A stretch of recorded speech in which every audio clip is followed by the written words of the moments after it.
Добрый вечер. Вот очередная покупка.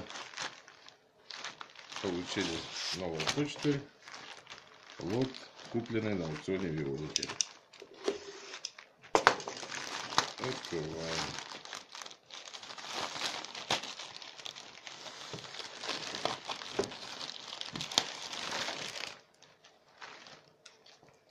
Запаковано хорошо. То есть продавец, отправителя лота, ответственно отнесся к упаковке.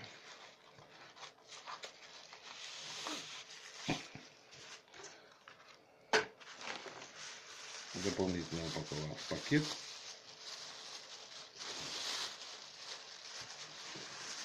Вот.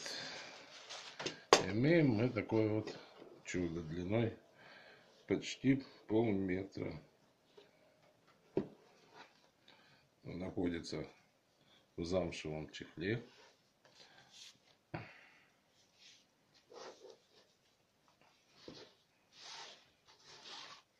Достаем, и на первый взгляд длинный цилиндр. Это должна быть зажигалка, скорее всего, для розжига каминов. Продавец подробно описал принцип ее работы. То есть снимаем колпачок. Все работает. То есть зажигалка горит, внутри заправлен газ. И теперь вы можете смело разжигать камин, поджигать свечи в канделябрах.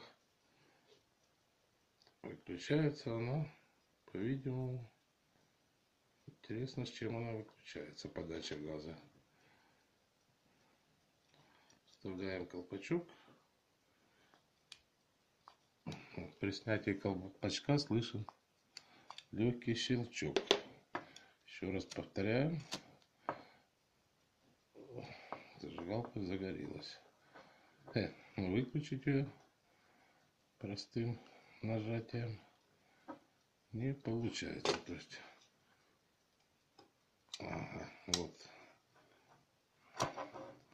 То есть сдвигом этой почти не видной рычажка, стараюсь вам показать, зажигалка выключается. Для этого используется колпачок. Интересно, редко встречающийся предмет. Я таких еще не видел. Это клапан для заправки.